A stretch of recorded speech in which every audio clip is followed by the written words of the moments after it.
এবার আপনারা বলো যে অদ্বৈত কি এমন করলো যার কারণে নদিয়ার চাঁদ নিমাই আমাদের মর্তের মাটিতে চলে এলো? একটাই কাজ করেছিল, ভক্তি আর বিশ্বাস চোখের জলেতে দুটো তুলসী পত্র শুধু গঙ্গাতে ভাসিয়ে গিয়েছে। এবার অদ্বৈত কি করেছে?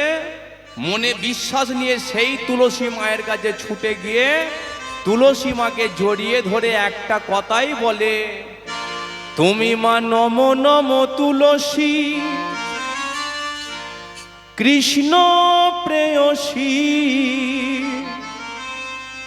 রাধা কৃষ্ণের চরণে পাবো এই অভিলাষে। নম নম তুলসী কৃষ্ণ প্রেয়সী, রাধা কৃষ্ণের চরণ পাবো এই অভিলাষে। তুমি মা নম নম তুলসী কৃষ্ণ প্রেয়সী, রাধা কৃষ্ণের চরণ পাবো এই অভিলাষে। নম নম তুলসী কৃষ্ণ প্রেয়সী, রাধা কৃষ্ণের চরণ পাবো এই অভিলাষে। যে বাতার নাম লয় মনোবাঞ্ছা পূরণ হয়, যে বাতার নাম লয় মনোবাঞ্ছা পূরণ হয়, যে বাতার নাম লয় মনোবাঞ্ছা পূরণ হয়, যে বাতার নাম লয় মনোবাঞ্ছা পূরণ হয়। নয়নে দিও সদাই যুগল রাশি, নম নম হরি হরি বল। কৃষ্ণ প্রেয়সী, রাধা কৃষ্ণের চরণ পাবো এই অভিলাষে। তুমি মা নম নম তুলসী কৃষ্ণ প্রেয়সী, রাধা কৃষ্ণের চরণ পাবো এই অভিলাষে। রাধা কৃষ্ণের চরণ পাবো এই অভিলাষে, রাধা কৃষ্ণের চরণ পাবো এই অভিলাষে। রাধা কৃষ্ণের চরণ পাবো এই অভিলাষে। তাহলে এতক্ষণ আপনারা শুনছিলেন, সেই তুলসীর কাছেই আমরা এলাম। এবার আমরা জানবো যে এই তুলসীর বাবাকে, তুলসীর মাকে, তুলসীর জন্ম কিভাবে হয়েছিল। প্রতিটা প্রশ্নের উত্তর এবার আমরা পাবো। এবার একটু মন দিয়ে শোনো। পুরাকালে ছিলেন রাজা,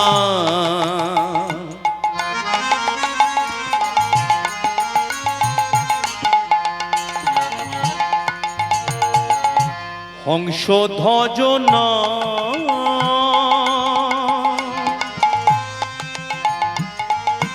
ধর্মে কর্মে ছিল মতি অতি গুণমান। পুরাকালে পুরাকালে ছিল রাজা,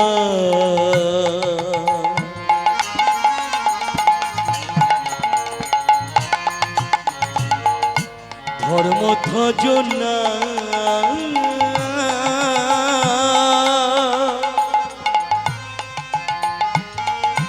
ধর্মে কর্মে ধর্মে কর্মে ছিল মতি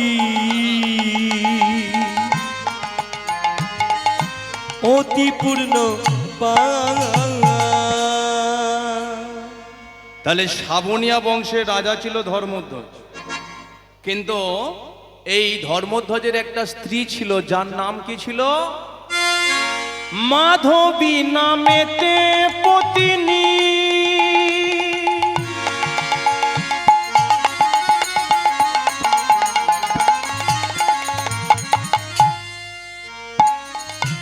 অতিরূপ বতী,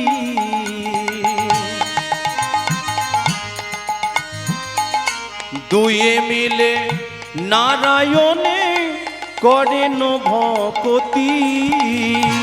মাধবী নামেতে পত্নী,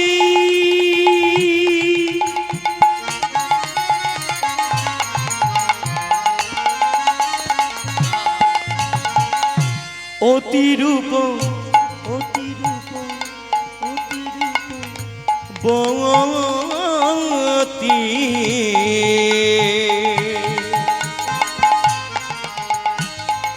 দুয়ে মিলে নারায়ণে করেন ভকতি। তারা সদাই করে হরির ভজন, সদাই করে হরির ভজন, তারা সদাই করে হরির ভজন। সদাই করে হরির ভজন। ওই হরি ছিল শ্রীনারায়ণ। সদাই করে হরির ভজন, ওই হরি ছিল শ্রীনারায়ণ। সদাই করত হরির ভজন, আজ ধর্মে কর্মে ছিল মদ। সদাই করে হরির ভজন, আজ গুরু কৃপা পাবে বলে। সদাই করে হরির ভজন, আজ গুরু কৃপা পাবে বলে। সদাই করত হরির আরে ভজন, হরি হরি হরি বলে। সদাই করে হরি হরি হরির বল। ভজন, হরি হরি হরি বলে। সদাই করে হরির ভজন, সদাই করে হরির ভজন। দুয়ে মিলে নারায়ণে করে ন ভক্তি, দুয়ে মিলে নারায়ণে করে ন ভক্তি।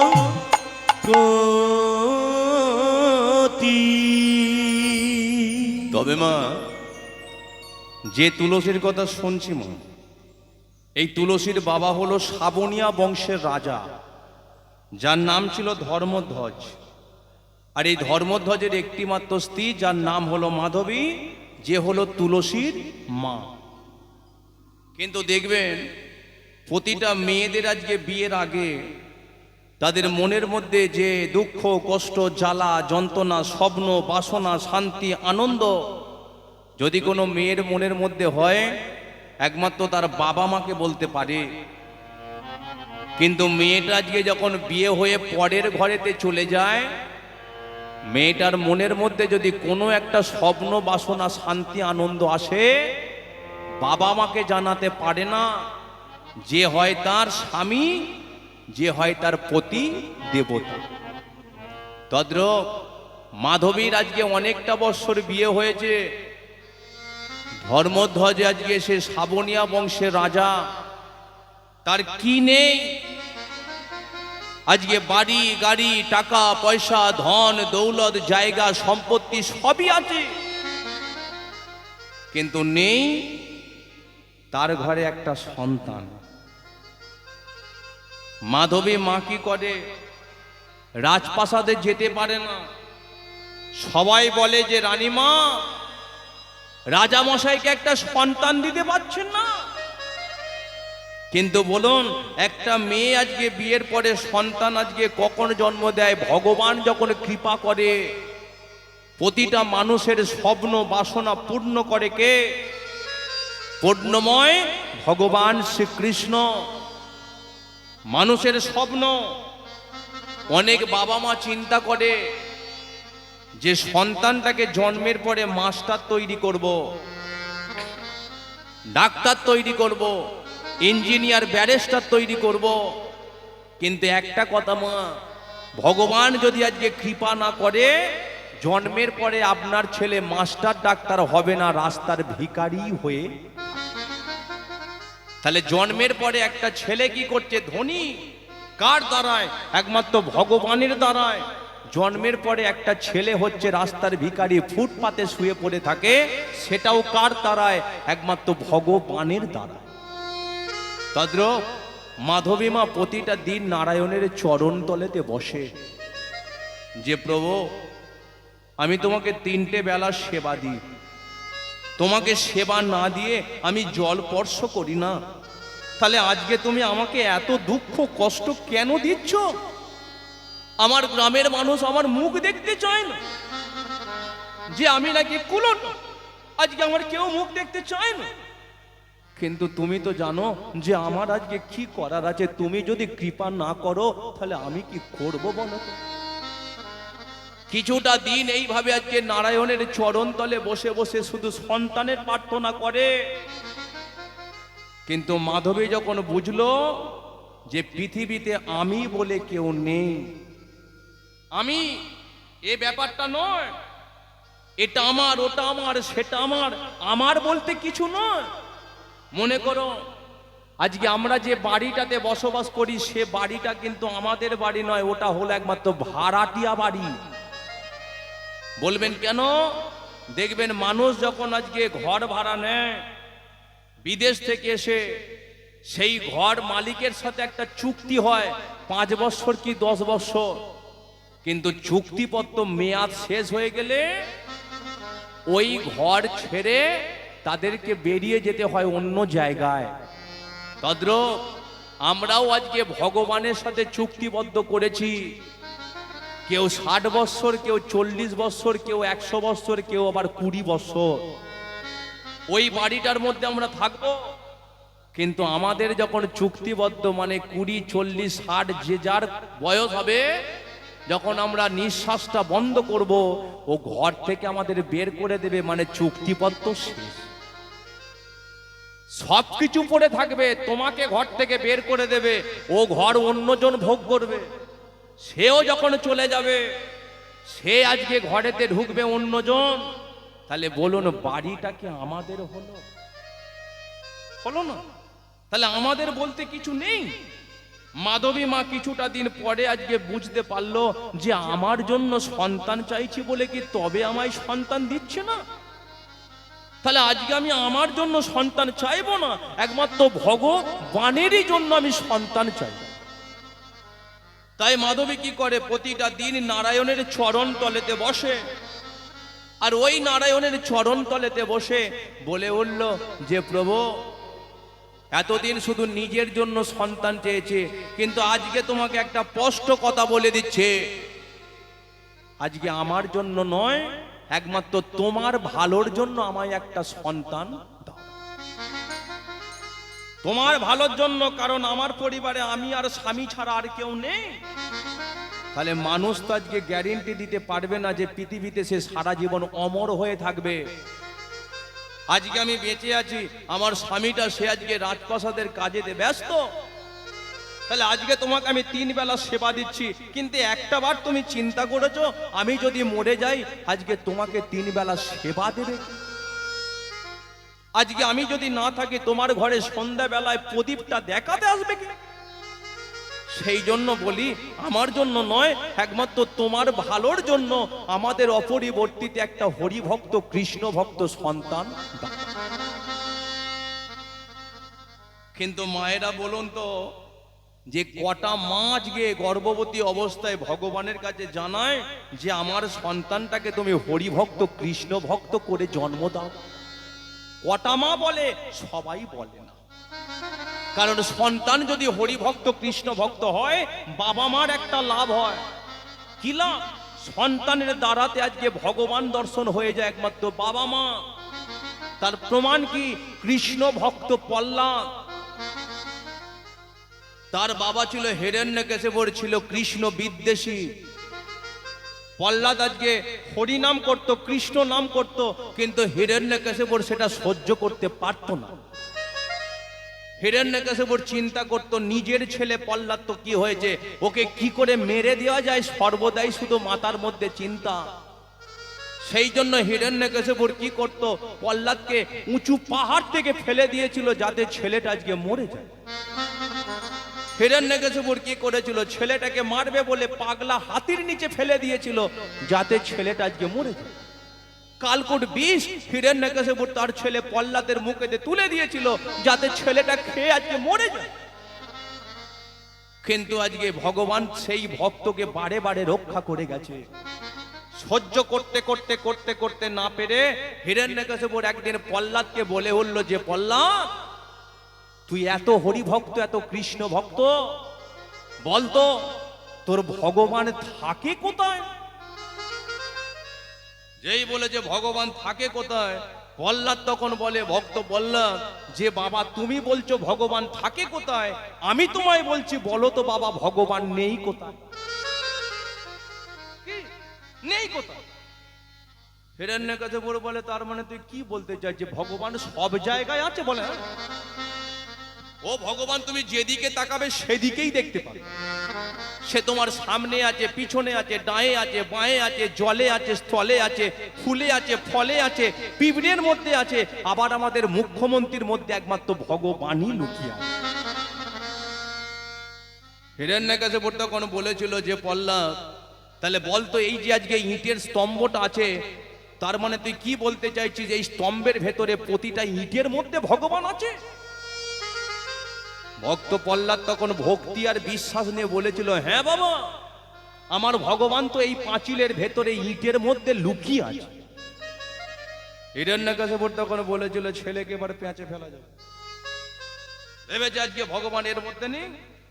হিরণ্যকশিপুর বলে প্রহ্লাদ তুই যদি বলিস এর ভেতরে ভগবান আছে তাহলে এখন আমি তোর এই স্তম্ভটাকে ভাঙবো, দেখি আজকে তোর এই ইটের ভেতর থেকে কেমন করে ভগবান বেরিয়ে আসে। যেই হিরণ্যকশিপু তার আজকে ওই গদা দিয়ে স্তম্ভটাকে ভাঙতে গেল, ভেতরে থাকা ভগবানের আজকে চিন্তা পড়ে গেল যে আমার ভক্ত তো ভক্তি আর বিশ্বাস নিয়ে বলে দিয়েছে এর মধ্যে আমি আছি, তাহলে এখন যদি আমি এই পাঁচিলের ভেতর থেকে বেরিয়ে না আসি আমার ভক্তকে তো সবাই মিথ্যাবাদী বলবে। তাই আজকে ভগবান কি করেছিল, ওই পাঁচিলের ভেতর থেকে বেরিয়ে এসেছিল। দেহটা ছিল মানুষের মতো, মুখটা ছিল পশুর মতো, বড় বড় নখ, বড় বড় দাঁত। আজকে হিরণ্যকশিপুকে তার উরুর মধ্যে রেখে দিয়ে যেই তার তীক্ষ্ণ নখ দিয়ে বুকটাকে ছিটতে যাবে, হিরণ্যকশিপু তখন ভগবানের কাছে হাত জড়ো করেছে, প্রভু তুমি তো আমাকে 1 মিনিট পরে মেরে দেবে, প্রভু আমাকে 1 মিনিট সময় দেবে। বলে কেন না, যদি আমাকে সময় দাও না আমার ওই নিজের ছেলে প্রহ্লাদের পায়ে হাত দিয়ে একটু প্রণাম করে আসবে। ভগবান তখন বলেছিল আরে ও তো তোর নিজের ছেলে প্রহ্লাদ, তাহলে তুই পায়ে হাত দিয়ে কেন প্রণাম করবি? হিরণ্যকশিপু তখন বলেছিল প্রভু গো ও আমার নিজের ছেলে হতে পারে কিন্তু ও আজকে আমার ছেলে নয়, ওই তো হলো আসল ভগবান, কারণ আমার ছেলের দ্বারাতেই তো তোমাকে সামনে থেকে আমি দাঁড়িয়ে দর্শন করতে পারি। তাহলে ও আজকে তোমাকে মিথ্য রূপে পেয়েছে কিন্তু আমি আজকে তোমাকে সত্য রূপে পেলাম কার দ্বারায়? একমাত্র আমার নিজের ছেলে ভক্ত প্রহ্লাদের দ্বারা। তাহলে এবার বলুন আজকে আমার ছেলেকে প্রণাম করব না তো কাকে প্রণাম করব? তাহলে সন্তান যদি হরিভক্ত কৃষ্ণ ভক্ত হয় বাবা মার লাভ হয়, যে সন্তানের দ্বারাতেও আজকে বাবা মার ভগবান দর্শন হয়ে যায়। তদ্রূপ আজকে মাধবী বলে উঠল নারায়ণের চরণ তলে বসে আমায় একটা শুধু সন্তান তুমি করো গো করুণা, এই অভাজনে এই নিবেদন করি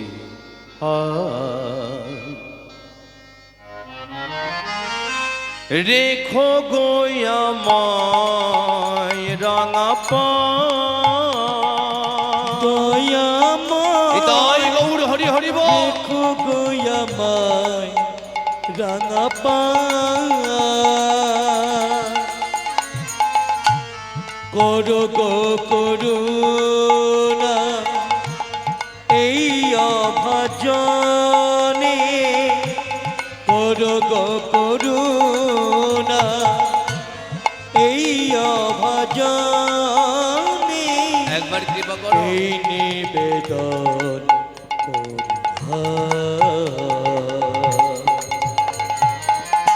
রেখো গোয়ামায় রাঙা পায় দয়াময়, রেখো গোয়ামায় রাঙা পায়।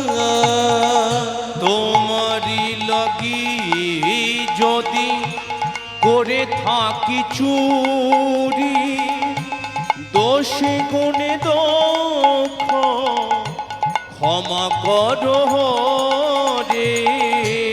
তোমারও লাগি যদি হ্যাঁ প্রভু করে থাকি চুরি, তোমারও লাগি যদি করে থাকি চুরি দোষ গুণে দুঃখ ক্ষমা করো রে। তবুও তোমার নাম করিব সদা, আমি তবুও তোমার নাম করিব সদা,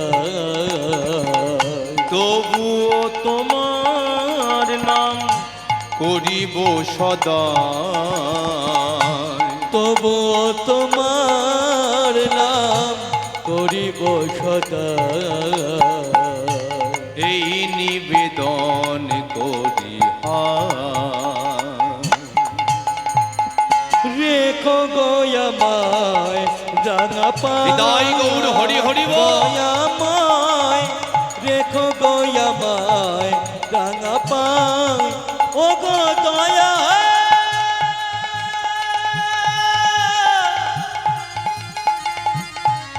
দয়াময়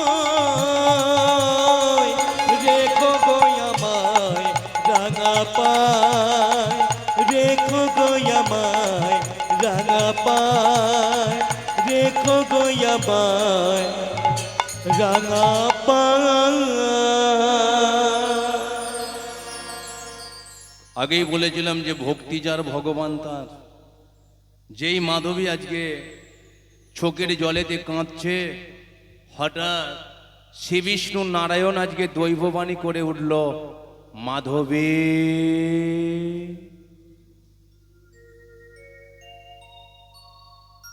ধর্মধ্বজ শোনো একটা কথা বলে, আজকে তোমাদের ডাকে আমি সন্তুষ্ট হয়েছে। একটা কথা বলে দিচ্ছে, আশ্বিনের পূর্ণিমার রজনীতে লক্ষ্মীর অংশ থেকে জন্ম নেবে একটি কন্যা সন্তান। যে সন্তানটা জন্মের পরে হরির চরণকে করবে সার, কিন্তু মেয়েটা যখনই যৌবনেতে পা দেবে, তোদেরকে ফেলে রেখে ওর মনের মধ্যে বাসনা জাগবে আমাকে স্বামী রূপে পাবার। সেই দিনকে সারা জীবনের জন্য তোদেরকে ছেড়ে চলে যাবে।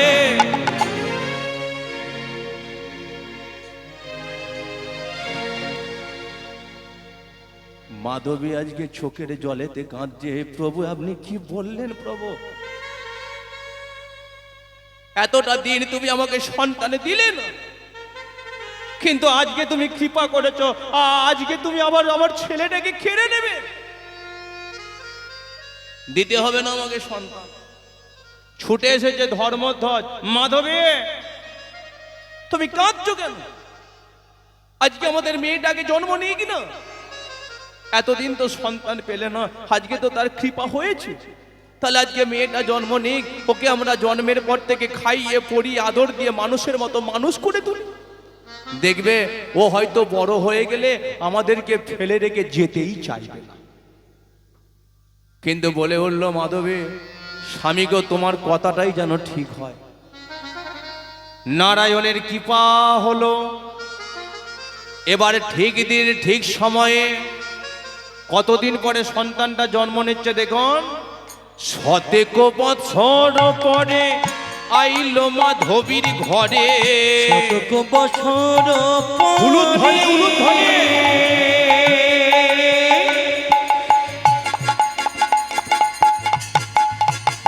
মায়ের আনন্দ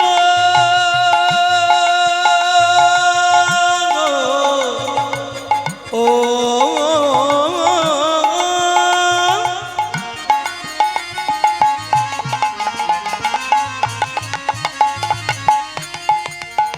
ধরে না বড় আনন্দ হচ্ছে।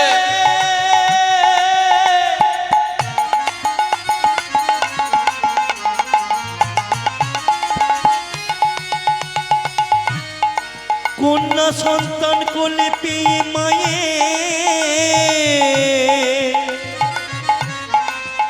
আনন্দ ধরে না।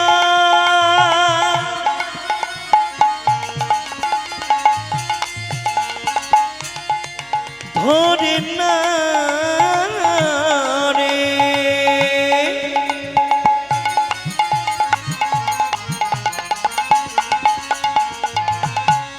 ধরে না রে